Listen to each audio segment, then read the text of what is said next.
On a chilly December morning in 1935, a gleaming chocolate-brown Lincoln Phaeton stood parked in a Pacific Palisades garage, its engine silent and its interior eerily still. Inside, wearing a mauve and silver evening gown with a mink wrap draped around her shoulders, lay the lifeless body of a young Hollywood starlet. She was Thelma Todd, the vivacious actress affectionately nicknamed Hot Toddy and the Ice Cream Blonde at the height of her fame. By 29 years old, Todd had appeared in over 100 films, holding her own alongside legendary comedians like the Marx Brothers and Laurel and Hardy. Now her tragic death that foggy winter morning was front-page news, and it sparked a frenzy of rumors and an enduring Hollywood mystery. How did a beloved comedienne with a thriving career and even a successful seaside cafe come to such a grisly end? The answer lies in a whirlwind life story that careens from small-town America to Hollywood glamour, and ultimately, into the dark undercurrents of Tinseltown's golden age. Welcome to Hollywood Mysteries.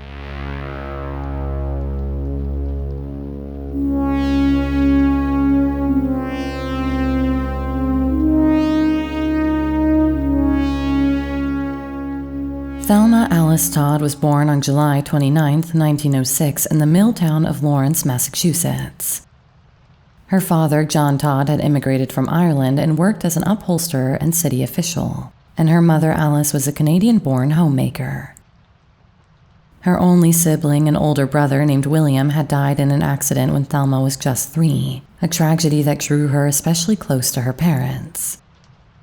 From a young age, she was known for both her brains and her beauty. Todd excelled in school and initially set out to become a teacher, even enrolling at the Lowell Normal School after high school in 1923. But fate had other plans for the outgoing blonde with the winning smile. In her late teens, she began entering beauty pageants, and in 1925, she earned the title of Miss Massachusetts. The pageant crown proved to be her ticket to show business. Hollywood talent scouts were scouring such contests for fresh faces, and Todd's poise and photogenic charm quickly caught their eye. Soon, she was invited to join Paramount Pictures' training school for young talent in New York. In 1926, a small-town girl from New England stepped off a train in California, ready to chase her Hollywood dream. She arrived in the midst of the Roaring '20s, a heady era of speakeasies, bootleg gin, and a booming film industry transitioning from silent movies to talking pictures. For the 19-year-old Todd, Hollywood was a dazzling new world of excitement and peril in equal measure. She landed her first small movie roles in 1926, and by the end of the decade had worked her way into dozens of pictures, from light comedies to dramas. In those early years, the studios often cast her as the pretty face or the flirtatious second lead. But unlike many beauty queen turned actresses, Thelma was determined not to be typecast as a mere window dressing. "Building on beauty seems to me the worst thing any girl can do," she said early on. And this was a statement of her desire to be taken seriously for her talent rather than just her looks. Fortunately, Thelma had a knack for comedy that set her apart. Her impeccable timing and fearless slapstick energy caught the attention of producer Hal Roach, Hollywood's king of two-reel comedies, who recognized her moxie and signed her to a contract. By the early 1930s, Thelma had become a fixture of Hollywood comedy shorts and features. Roach paired her with Zaftig character actress Zazu Pitts to form a female comedy duo, a rarity in an era when most screen clowns were men. In their short films, Thelma typically played the level-headed working girl trying to remain poised and charming despite the embarrassing antics of her ditzy sidekick Pitts. Audiences loved the contrast, Thelma's wry, seen-it-all sarcasm bouncing off Zazu's fluttery befuddlement, a formula that got big laughs. When Pitts left the studio in 1932, actress Patsy Kelly stepped in as Todd's new partner, and the two churned out a string of popular slapstick shorts that endeared Thelma to Depression-era audiences looking for a laugh. Todd was not confined to comedy either. That same year, she took on a dramatic role in the first film adaptation of The Maltese Falcon, playing the treacherous widow of a murdered detective. She also proved she could hold her own opposite comedy legends. This was most evident in 1931's Monkey Business and Horse Feathers from the following year, two Marx Brothers farces. Thelma gamely traded rapid-fire barbs with Groucho Marx and played the alluring college widow on the receiving end of the brothers' wooing. In one scene, Groucho even tosses her a lifesaver candy after she topples out of a canoe, a gag that landed one of the biggest laughs in Horse Feathers. More darkly, Groucho's character joking about making her stay all night in the garage in Monkey Business would prove an eerie coincidence in light of her ultimate fate. Critics praised Todd as a gifted straight woman, the glamorously cool foil who could set up a punchline with just an arched eyebrow. And Speak Easily with Buster Keaton and Jimmy Durante, she carefully spoofed the gold-digging blonde archetype and showed off a fearless physicality in pratfalls alongside Keaton's deadpan professor. Off-screen, she was equally jaunty, known for her generosity, high spirits, and a penchant for late-night parties where she'd enthusiastically order rounds of her signature drink, 3 Fingers of Rye. Before I get into the very strange so-called potato clause in Thelma's contract, I'd like to remind my viewers that the Hollywood Mystery Store has a range of very cool shirts currently available.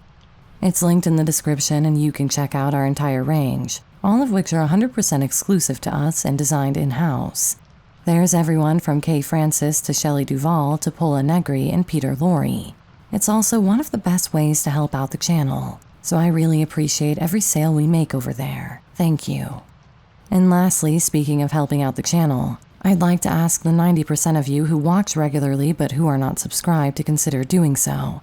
I know that it's not really necessary anymore to subscribe to a channel, as YouTube will send you our videos if it knows you like them anyway. But it really does help me out, and we seem to be in a bit of a battle with the algorithm at the moment. Hitting subscribe works kind of like leaving a tip at a restaurant you enjoyed, only it's completely free. So Hollywood Mysteries could really use the boost, and I'd love to make 50,000 subs one day. Thanks again. Now let's get back to the Thelma Todd mystery. Like all actresses of the era, she also contended with Hollywood's exacting beauty standards. One studio contract famously included what was known as a potato clause, forbidding her from gaining more than 5 pounds, the standard weight of a bag of potatoes. She was held to this under threat of suspension. Yet for all her success in the late-night revelry at the Trocadero, Thelma was not blind to Hollywood's harsher realities. She later admitted to friends that the film colony's lack of morals shocked her, the casting couch advances, the casual infidelities, so at odds with her proper New England upbringing. She wasn't afraid to speak up when something was wrong on set, and her outspokenness, especially her refusal to play the party girl for lecherous producers, nearly got her blacklisted early on. She may have been tough and full of beans, but she could be a danger to herself. Her hard-partying ways caused so many late-night car mishaps that the studio eventually assigned her a private chauffeur for safety's sake. Studio legend has it that her bosses grew so alarmed after one too many fender benders on the winding drive home from the club that they insisted she never get behind the wheel at night. Thelma craved genuine respect beyond the dumb blonde roles, and as the 1930s progressed, she yearned for a life that wasn't dependent on the fickle favors of Hollywood. Such independence was refreshing, but in an industry ruled by powerful men, would Thelma's refusal to play by the usual rules ultimately cost her? Hollywood's golden age was as famous for its gossip as for its glamour, and Thelma Todd's personal life often found its way into the tabloids. In 1931, while filming a crime drama called Corsair, Thelma fell into a passionate affair with the film's director, Roland West.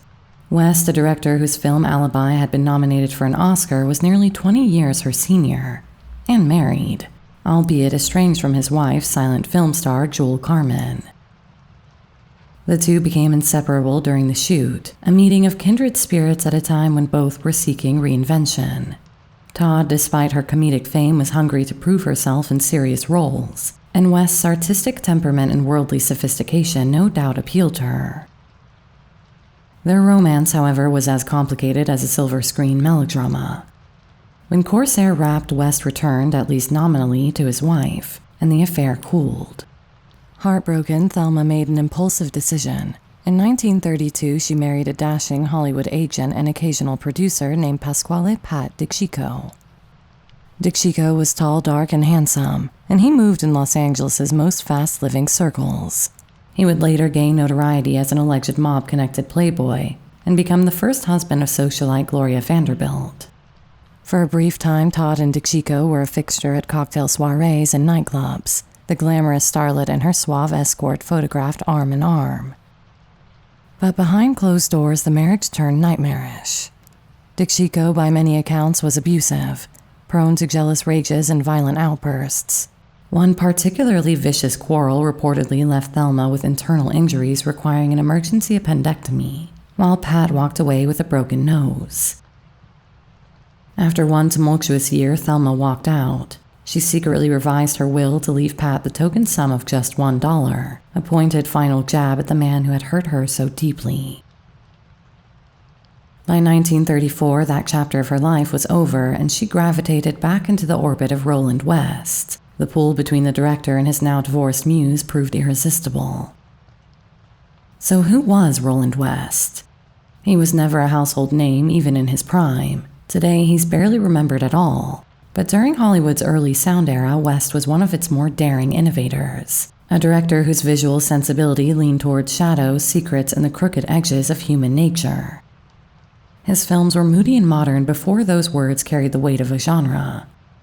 In a West picture, you were rarely far from a locked room, a double cross, or a polished facade hiding something rotten underneath.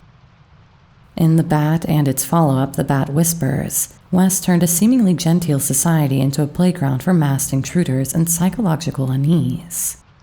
In Corsair, the film that would bring him Thelma Todd, a college football golden boy quits Wall Street in a fit of conscience, only to reinvent himself as a violent bootlegger.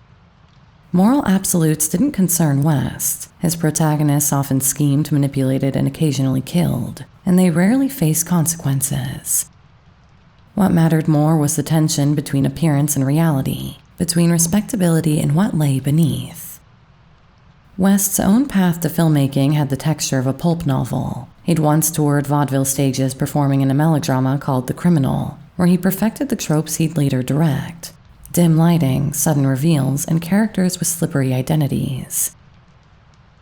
It was during those theater years that he met Joe Skank, then a booking manager with Lowe's, a man who would soon change the trajectory of West's life. Skank, a Russian-born striver from New York's Lower East Side, was the kind of dealmaker who could turn a handshake into an empire. Along with his brother Nick, he hustled from soda deliveries to amusement parks to film production, eventually partnering with Marcus Lowe himself. Skank saw promise in West's dramatic insights and gave him his first film job in 1912, backing West's debut feature Lost Souls and ushering him into the inner sanctum of early studio power. By the 1920s, Joe Skank was a titan. He managed Fatty Arbuckle's career, and also helped contain the fallout when Arbuckle was charged with rape and murder in a scandal that rocked Hollywood to its foundation. Skank's pragmatic response was swift. He pulled Arbuckle's films, built alliances with men like Will Hayes, and helped shape the morals clause that would come to define the star system's image management. It wasn't virtue, it was business. But Skank also recognized that Hollywood needed an off-the-record playground, a place where its brightest stars could behave badly away from prying eyes. He was one of the driving forces behind Agua Caliente, a lavish casino resort just south of the Mexican border in Tijuana, where actors, mobsters, and moguls mingled freely. The lines between money, movies, and the underworld blurred easily in Skank's world, and West, with his obsession for dual identities, must have felt right at home. By the time Thelma Todd entered his life in the early 1930s, West was no longer the bright young auteur. He'd retreated from filmmaking after a string of creative frustrations and was living in semi-retirement in the Palisades, where the ocean view offered more peace than the studio lots ever had. This time, their partnership would be not just romantic, but also entrepreneurial. By 1934, Thelma Todd was juggling two careers, one before the cameras and another as a restaurateur. It was Roland West who planted the seed. Burned out on directing and enchanted by the idea of a seaside getaway, West envisioned a chic roadhouse on the Pacific Coast Highway where Hollywood's elite could dine by the ocean. Thelma, equally tired of relying on film roles for her income, embraced the concept wholeheartedly. "I have heard so much about the choice foods of those days preceding Prohibition, when eating was still a fine art," she told gossip columnist Luella Parsons when asked to explain her inspiration for the venture. Using West's money and Todd's celebrity cachet, the pair opened Thelma Todd's Sidewalk Cafe in mid-1934. They transformed a Spanish Mediterranean-style building at 17575 Pacific Coast Highway into a glittering supper club by the sea. With its white arches and seaside perch, the cafe rose like a shadow of a dream on the shoreline. It beckoned motorists to stop in for a taste of Hollywood glamour. Downstairs was a casual eatery for beach-going tourists and motorists, while upstairs a plush speakeasy-style lounge called Joya's Room, accessible by a winding hidden staircase, catered to film stars seeking privacy and late-night revelry. Thelma herself took up residence in an apartment on the building's second floor, in a suite adjoining West's own rooms and separated by a sliding door. By day, she could often be found at the cafe greeting customers with her megawatt smile, sometimes even sitting behind the counter to make change for astonished patrons. By night, the upstairs rooms hummed with jazz music, clinking glasses, and rolled dice, as exclusive parties carried on into the wee hours. At first, Thelma Todd's Sidewalk Cafe was a sparkling success, a hub where movie stars rubbed shoulders with tourists, and Todd proved that a woman could thrive in business on her own terms. But the venture also attracted the attention of shadier characters.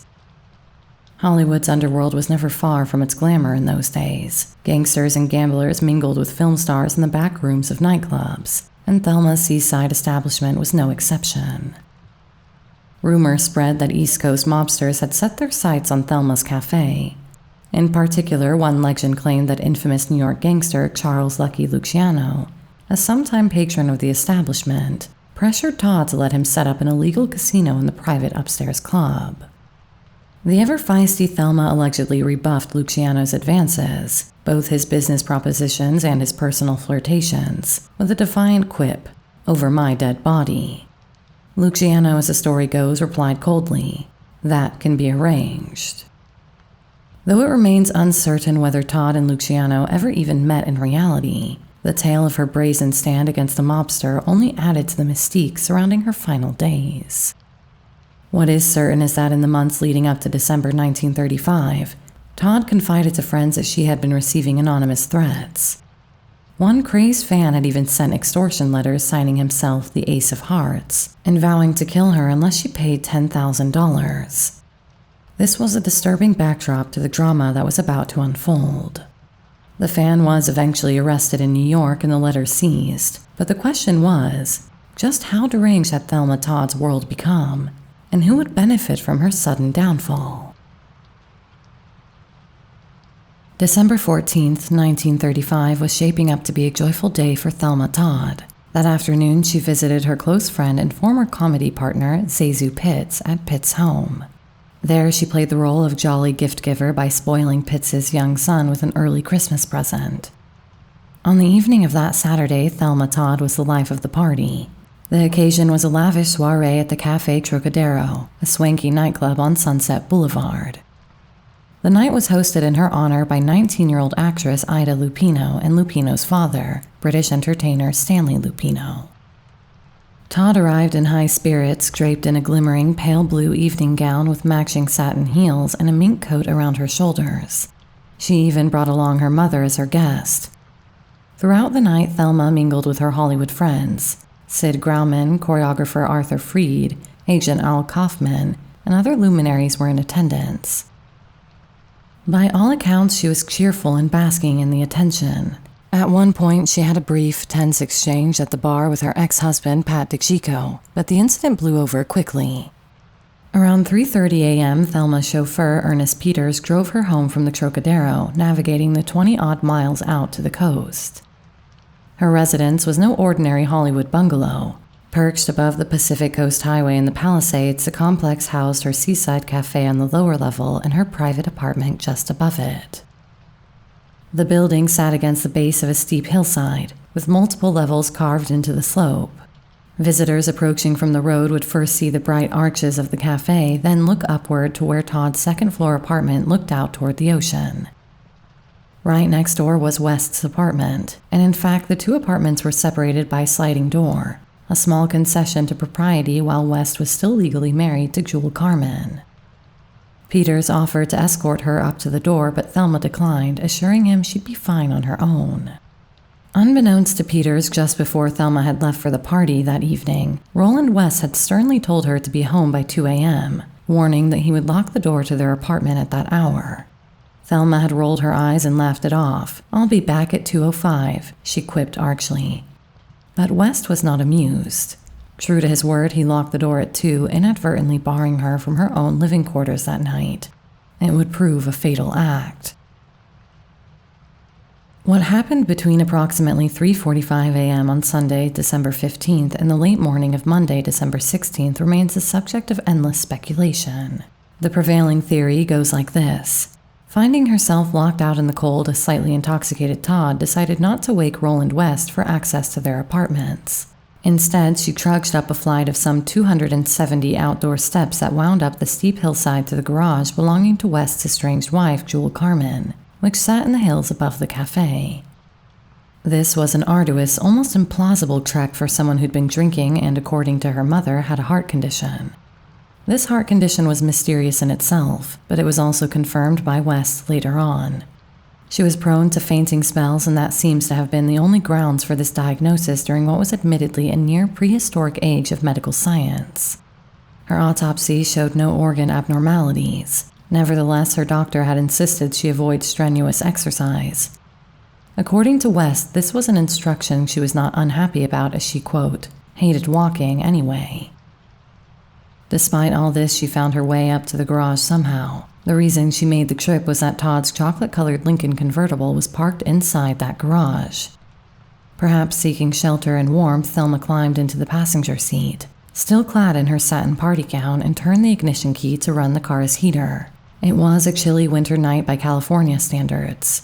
Inside the closed garage, carbon monoxide fumes would have quietly filled the air within minutes. There in the darkness, Thelma Todd slipped into an unwaking sleep.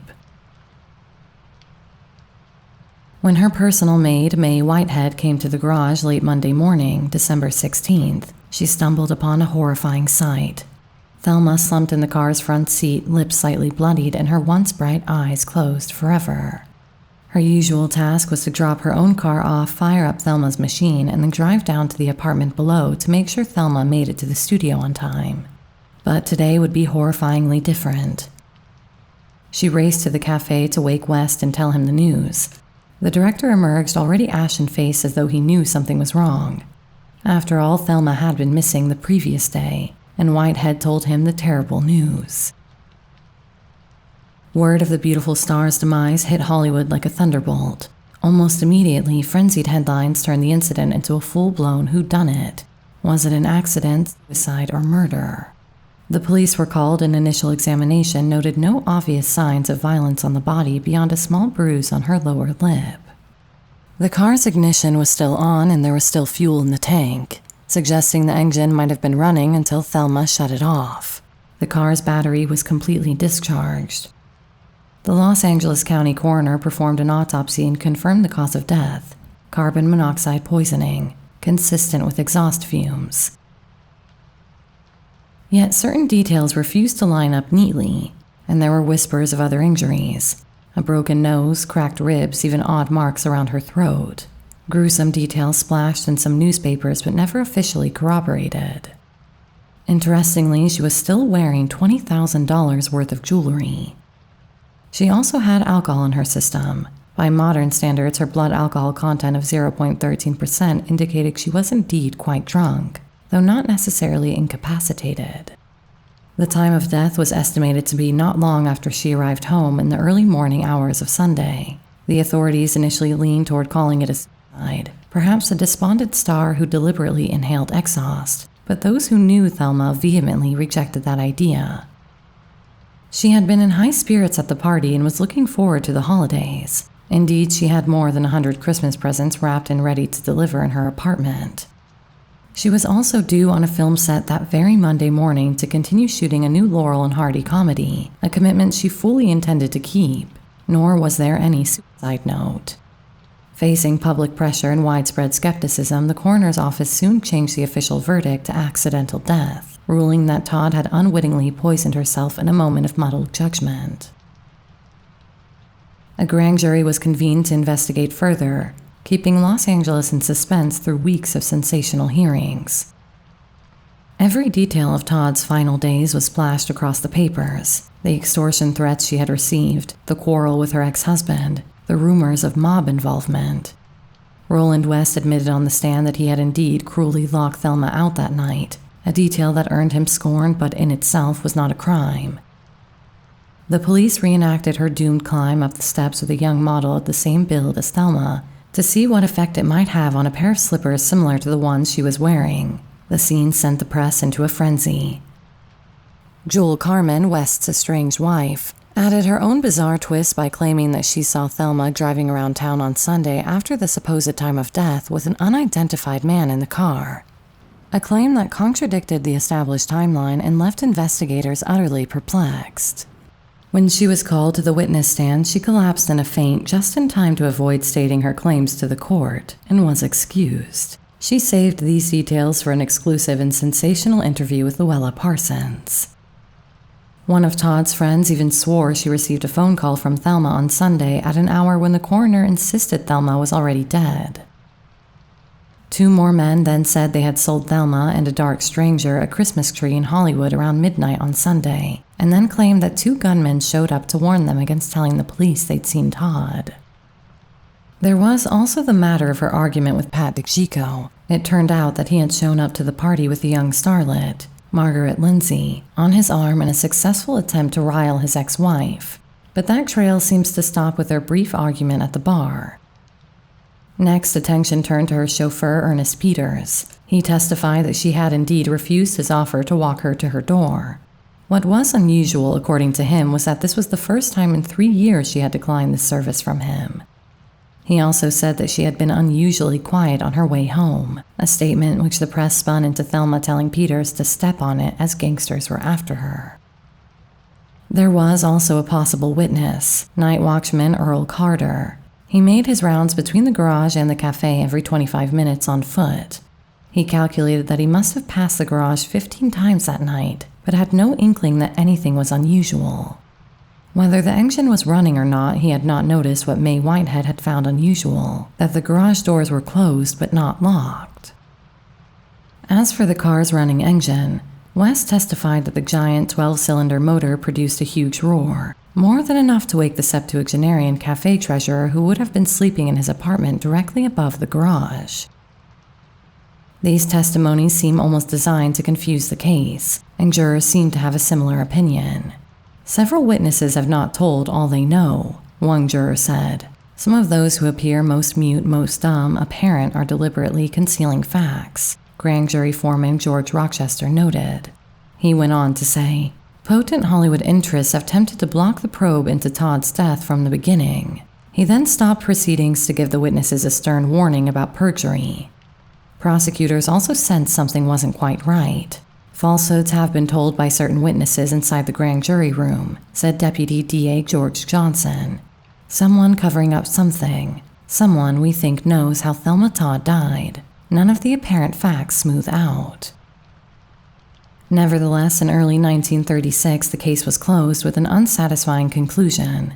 Thelma Todd's demise appeared to be accidental with an ambiguous footnote suggesting possible suicidal tendencies. A face-saving formality that convinced almost no one. At Todd's funeral, thousands of mourning fans filed past her open casket, a testament to how deeply the public had adored her. After the crowds and camera flashes, her body was quietly cremated. Years later, her ashes were laid to rest in her hometown of Lawrence, Massachusetts, reunited with her mother in the family plot.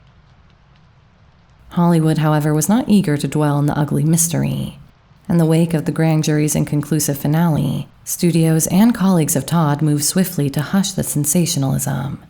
Her final film, The Bohemian Girl with Laurel and Hardy, was released posthumously with her role severely cut down. Producer Hal Roach deleted nearly all of Todd's dialogue and limited her appearance to a single musical number. Roach's act of eliminating her from the film was far from callous. In fact, decades later, it would be revealed that Roach was right at the heart of the mystery.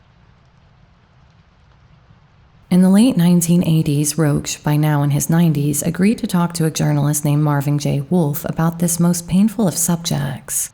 He revealed that on the day after Todd's death, police had visited him to inform him of a shocking truth. Under intense questioning, Roland West had confessed to murdering Thelma Todd.